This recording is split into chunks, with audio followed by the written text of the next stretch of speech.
Hello friends, welcome back to our channel. আজকে পুরীর হচ্ছে আমাদের সেকেন্ড দিন। আজকে আমরা সব সাইট সিন দেখতে যাব, উদয়গিরি, ধবলগিরি, খণ্ডগিরি, ওগুলো দেখতে যাব। তো বাবা ট্রাভেল এজেন্সি থেকে একটা গাড়ি নিয়েছে 4 চাকা, তো সেটা এখন আসবে। তাই আমরা রেডি হয়ে বেরিয়ে পড়েছি, একেবারে রেডি হয়ে ব্লগটা স্টার্ট করছি রাস্তায় বেরিয়ে। তো এই যে আগে আছে মা টাকা, এই যে মামকে পরে দেখাচ্ছি, যেহেতু এখন রাস্তা হাঁটছে। মা আছে পিছনে, প্রচণ্ড রোদ আর প্রচণ্ড গরমও লাগছে। তো চলো গাড়ি আসুক, তারপর আবার দেখা হচ্ছে। হাই করে দাও। আমরা এখন স্বর্গদুয়ারের কাছে চলে এসেছি। তো এখন আমাদের এখানে গাড়িটা আসবে। তো চলো, কথা বলতে বলতে দিয়ে গাড়ি চলে এসছে। তো এখন আমরা গাড়ির উপর উঠবো। সবার ফার্স্টে যাব হচ্ছে আমরা উদয়গিরি আর খণ্ডগিরি যাব, তারপর যাব হচ্ছে কোনারক আর নন্দনকানন। আর আমরা যে হোটেলটাতে রয়েছি ওই হোটেলটা থেকে সি বিচ মাত্র 5 মিনিট। তো চলো যাই, তারপর আবার যেখানে যাচ্ছি সেখানে গিয়ে তারপর আবার দেখা হচ্ছে। তো ফার্স্টেই যাবে এখন হচ্ছে পেট্রোল পাম্পে গিয়ে তেল ভরবে, তারপর যেদিকে যাবার যাবে। তো চলো গাইস, আমরা সোজা চলে এসেছি এখন কোনারক মন্দিরে। তার আগে যেদিকে গেছিলাম ধবলগিরি, উদয়গিরি, খণ্ডগিরি, ওইগুলোর আর ভিডিও করতে পারিনি, কারণ আমার খুব শরীর খারাপ হয়েছিল। সারাটা রাস্তা গাড়িতে বমি করতে করতে এসেছি। তো ওই জন্য একেবারে কোনারকে এসে ভিডিওটা করছি। তার আগে রাস্তায় আসার সময় একটু ডাব খেয়েছি, ডাবটা খেয়ে একটু শরীরটা হালকা লেগেছে। আর এদিকে দেখো মামকে ও দাদানের হাত ধরে ধরে যাচ্ছে টং টং করতে করতে। ও সারাটা রাস্তা মানে যেখানেই যাবে না কেন দাদানের হাত ধরেই যাবে ঘুরতে গিয়ে। তো দেখো এই জায়গাটা বেশ খুব ভালো লাগছে, সেই চীনা চীনা ভাব একটা, এরকম ল্যাম্প মতন ঝুলছে, ল্যাম্প না কি বলে ঠিক জানি না। তো চলো ভিতরে যাই। তার আগে ফার্স্টে এখানে অডিটোরিয়াম আছে, এই অডিটোরিয়ামটার মধ্যে যাব। তো ওখানে গিয়ে দেখি কী কী দেখা যায়। তারপর গাইস আমরা অডিটোরিয়ামের ভিতরে ঢুকে গেছি। তো চলো কী কী আছে আমরাও দেখি আর তোমরাও দেখতে থাকো। তো চলো।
नरसिंहदेव को अब समझ में आता है कि शिव इंसान तरह का कहना सही था, लेकिन এখানে অডিটোরিয়ামটা ছিল, এখানে সব মানে কীভাবে কী হয়েছিল না হয়েছিল সেই ঘটনাগুলো বলছিল ভিডিও দ্বারা। তো এখন আমরা আরও কিছু দেখবো এখানে, দেখে তারপর দেখি কোথায় যাওয়া যায়, আবার সেইখানে দেখা হচ্ছে। গাইস আমাদের অডিটোরিয়াম দেখা হয়ে গেছে, এখন আমরা মন্দিরের ভিতরে ঢুকবো। তো চলো মন্দিরের ভিতরে যাই। আর মন্দিরের ভিতরে ফোন অ্যালাউ নেই, তাই ফোনটা আবার বন্ধ রাখতে হবে। চলো মন্দির থেকে ঘুরে এসে তারপর আবার দেখা হচ্ছে। এদিকে দেখো আমরা মন্দির থেকে বেরিয়ে গেছি, মন্দিরে প্রচুর সিঁড়ি ছিল, পা ব্যথা হয়ে গেছে। আর এখন আমরা একটু ফটোর মতো তুলবো। এখানে বেশ সুন্দর সুন্দর গাছ আছে, আর এখানে ফটোগ্রাফিও ঘুরছে। আমরা ফটো তুলবো না, কারণ আমরা সমুদ্রের ওখানে ফটো তুলেছি। তো দেখো কথা বলতে বলতে এখন আমরা বাইরে বেরিয়ে গেছি। তো এখন আমরা যাবো নন্দনকাননের উদ্দেশ্যে। তো এই দেখো গাড়ির মধ্যে উঠে পড়েছি। গাইস আমার গাড়ির মধ্যে উঠে আমার প্রচণ্ড শরীর খারাপ লাগছিলো। আমি অন্তত 3-4 বার বমি করে ফেলেছি। সকাল দিন কিছু খাইনি, যা খাচ্ছি তাই বমি করে দিচ্ছি, শুধু ডাবের জল খেয়েছি, তারপর খেয়ে শান্তি। তো চলো এখন আমরা নন্দনকাননে যাই। তো এদিকে দেখো আমরা নন্দনকাননে চলে এসেছি। নন্দনকাননের এখানে একটা রেস্টুরেন্ট আছে নন্দনকানন বলেই, তো সেই রেস্টুরেন্টে এখন ঢুকেছি। তো বাবাইয়েরও শরীর খারাপ করছিল, বাবাই বলতে আমার বর। তো এখন ঠান্ডা বোতলটা গায়ে দিচ্ছে যাতে ওর আরাম লাগছে, আর পাশে ওটা বসে রয়েছে আমাদের ড্রাইভার। তো চলো অল্প অল্প একটু করে আমরা দুজনে এক থালা দিয়ে ভাত খেয়ে নেবো, খেয়ে দিয়ে তারপর চলো আবার নন্দনকাননের চিড়িয়াখানায় যাবো। তো তারপর এখন দেখবো নন্দনকাননের ভিতরে যাব, দেখি। আর ভালো লাগছে না, অনেকটা জার্নি। আমি তো পুরো বমি করে একাকার করে দিয়েছি, শরীর এড়িয়ে গেছে মোট কথা। তো চলো যাই। গাইস আমরা এখন নন্দনকাননের ভিতরে ঢুকবো, তো ওখানে ঢুকতে গেলে 50 টাকা করে টিকিট কাটতে হয়। তো চলো এখন যাচ্ছি। আর এই যে সামনের যে দিকটা আছে, মানে আমরা যেখানটা দিয়ে হেঁটে যাচ্ছি, এখানে চারপাশে বেশ মেলার মতন দোকান বসেছে। এদিকে টুপি, সানগ্লাস, খেলনা, আরও নানা রকম সব বিক্রি হচ্ছে। ডান দিকে আবার ফাস্ট ফুডের দোকান আছে, সব রকমের খাবার পাওয়া যাচ্ছে আর কি। ফুড স্যালাড থেকে শুরু করে দই বড়া, চপ ফপ সব রকম, কিন্তু আমরা কিছু খাইনি। তো চলো, যেহেতু আমরা নন্দনকানন রেস্টুরেন্টে খাবার খেয়েছিলাম, খাবারটা অতি জঘন্য ছিল, শুধু খেতে হয় তাই জন্য একটুখানি খেয়েছি, নাহলে খাবার যা বাজে, প্রচুর বাজে। তো চলো এখন ভিতরে যাই, বাবা টিকিট কাটবে, তো টিকিট কেটে ঢোকার টাইমে আবার দেখা হচ্ছে। আমাদের টিকিট কাটা হয়ে গেছে, তো এখন আমরা ভিতরে প্রবেশ করব। তো আমরা মোট ছিলাম 8 জন, তো 8 জনের টিকিট কাটা হয়েছে, মেখে নিও, যেহেতু 3 বছরের উপর থেকেই টিকিট লাগে। তো চলো, সামনেই রয়েছে হচ্ছে একটা ঘর মতন, ওইখানে টিকিটটা দিলে পরে স্ক্যান করে তারপর গেটটা খুলবে। তো চলো ভিতরে যাই, ভিতরে গিয়ে তারপর একেবারে আবার দেখা হচ্ছে। এদিকে দেখো আমরা চলে এসেছি টিকিটের ওখানটা, যেখানটা আমরা এন্ট্রি করব। তো এইভাবে লোকরা সব টিকিটটা দিচ্ছে মিলিটারির হাতে, তো উনি ওখানে একটা আছে ক্যামেরার মতন, ওখানে স্ক্যান করছে, তারপর গেটটা খুলছে। তো চলো আমরা এখন ভিতরে প্রবেশ করব। তো এই দেখো 4-5টা তোমাদেরকে টিকিটটা দেখিয়ে দিয়ে যে আমার টিকিট, যার যার টিকিট তার হাতে রাখতে বলেছে। আর ফার্স্টেই রয়েছে একটা ঝর্ণা, 4-5টা পুরো গাছই গাছ। আর যারা এসছো পুরীতে বা যাবে ভাবছো, তারা অবশ্যই নন্দনকাননে যেও, প্রচুর জিনিস আছে দেখার। যেহেতু ব্যাড লাক আমরা পুরোটা ঘুরে দেখতে পারিনি, কারণ আমাদের টাইমটা অনেকটাই কম ছিল, যেহেতু আমাদের একটু লেট হয়ে গেছিলো বেরাতে, উদয়গিরি খণ্ডগিরি দেখতে একটু দেরি হয়ে গেছিলো ওই জন্য। তো চলো বেশি কিছু আমরা দেখবো না। সাফারি নিইনি, সাফারিরা প্রচুর দাম বলছিল, মানে রাইড করাবে বলে।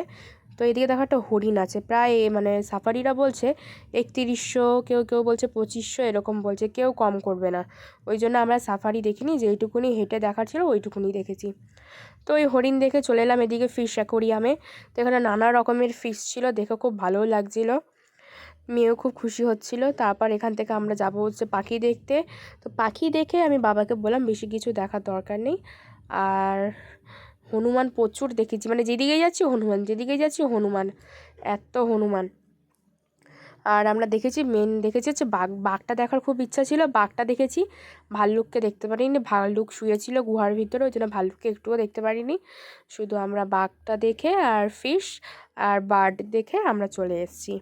তো চলো 4-5টা দেখতে থাকো, আমরাও দেখতে থাকি, এনজয় করি, তোমরাও দেখো। তো ভিডিওটা স্কিপ না করে পুরোটা দেখবে। তো চলো, আর এই যে মাছগুলোকে দেখছো, এই মাছগুলো হচ্ছে মাংস খায়। এই মাছের একটা বই আছে, আমিও দেখেছি, তোমরা কে কে দেখেছো এই মাছের বইগুলো অবশ্যই। তো চলো ভিডিওটা দেখতে থাকো, আর বেশি বকবক করলাম না।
গাইজ আমাদের পাখি আর মাছ দেখা হয়ে গেছে, এখন আমরা যাচ্ছি হচ্ছে ভাল্লুক দেখতে। তো সামনে ভাল্লুকের যে গুহা মতন থাকে সেখানটায় যাচ্ছি। তো চলো দেখি ওখানে ভাল্লুক দেখতে পাই কি না। তারপর যাব হচ্ছে বাঘ দেখতে। তো চলো দেখি ভাল্লুকের ওখানে যাই। এই জায়গাটাতে ভাল্লুক থাকে, কিন্তু ভাল্লুক এখন এখানটায় নেই। ভাল্লুক ওই যে ফাঁকা যে ছোট্ট গুহার মতন দেখা যাচ্ছে ওখানটায় আছে, মানে ওর ভিতরে শুয়ে আছে। তো ভাল্লুক তো দেখতে পারলাম না। তো চলো এবার আমরা বাঘ দেখতে যাই, আর তোমরাও বাঘ দেখো।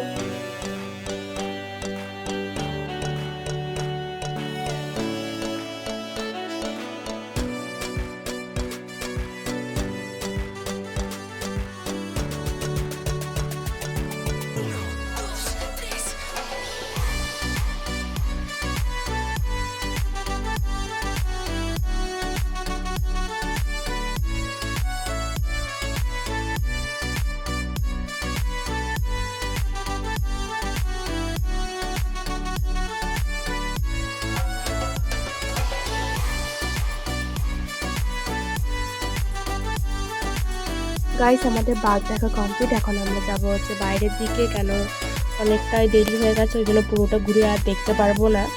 তো ওই জন্য আবার পরের বছর যখন আবার আসবো তখন ফুল কমপ্লিট করব। তো চলো এখন যাই আমরা। তো যাওয়ার পথে এদিকে দেখছি একটা ব্যানারে লেখা রয়েছে উলফ। তো চলো উলফটা দেখে নেই। এখন আমরা উলফটা দেখতে এসেছি। উলফগুলোর গায়ে কিচ্ছু নাই, মনে হচ্ছে কত জন্ম খাইনি। তো চলো উলফ দেখে এখন আমরা বাইরে যাব। বাইরে গিয়ে একটু কিছু খাবো, কেন আমার শরীরটা তো ভালো না, খারাপ। তো ওই জন্য একটু বাইরে গিয়ে কিছু খাবো। তো চলো বাইরে যাই, বাইরে গিয়ে তারপর আবার দেখা হচ্ছে। গাইস আমরা প্রায় বাড়ির দিকে চলে এসেছি। তো এখন আমরা খাবো হচ্ছে লেমন সোডা সবাই মিলে। আর এদিকে লেমন সোডা খেয়ে তারপর আমরা যাব হচ্ছে হোটেলের উদ্দেশ্যে। কারণ আর ভালো লাগছে না, কখন ফিরবো সেই চিন্তা এখন আমার। কারণ শরীরটা এত খারাপ লাগছিল আমার, ওই জন্য কখন বাড়ি যাব, অনেকটা রাস্তা, প্রায় 4 ঘন্টার। তো এদিকে দেখো লেমন সোডা অর্ডার দিয়ে দিয়েছি। আর মেয়ে বলছে আমি গোলা খাবো, তো মেয়েকে একটা গোলা দিয়েছি। আর এখন আমরা লেমন সোডা খেয়ে এখন হোটেলের উদ্দেশ্যে যাব। তো চলো একেবারে হোটেলে গিয়ে তারপর আবার দেখা হচ্ছে। গাইস আমরা ঘুরে চলে এসেছি। তো এখন ঘরে রেস্ট নেব, তারপর যদি শরীরে দেয় তখন যাব সমুদ্রের ধারে, নাহলে ঘরেই থাকবো। আর দিচ্ছি না, সকাল দিয়ে মানে গাড়িতে করে গেছি, সারা রাস্তা বমি করতে করতে গেছি। তারপর মেয়ে যে এখানে বসে রয়েছে, আমি ড্রাইভারের পাশে বসেছিলাম। আসার সময় অনেক কষ্ট করে এসেছি। বাস যেহেতু বাস চড়ি, অল্প চড়ি, কিন্তু 4 চাকা অত চড়ার অভ্যাস নেই, ওই জন্য জানি না বমি হয়েছিল। বরেরও শরীরটা একটু খারাপ হয়েছিল, লিপস্টিক সব উঠে গেছিলো তখনই। তো চলো ভিডিওটা এখানে এন্ড করছি, আবার নেক্সট ভিডিওতে দেখা হবে। তো চলো টাটা। চ্যানেলটাকে ফলো করে দাও, লাইক করে দাও, সাবস্ক্রাইব করে দাও। চলো বাই।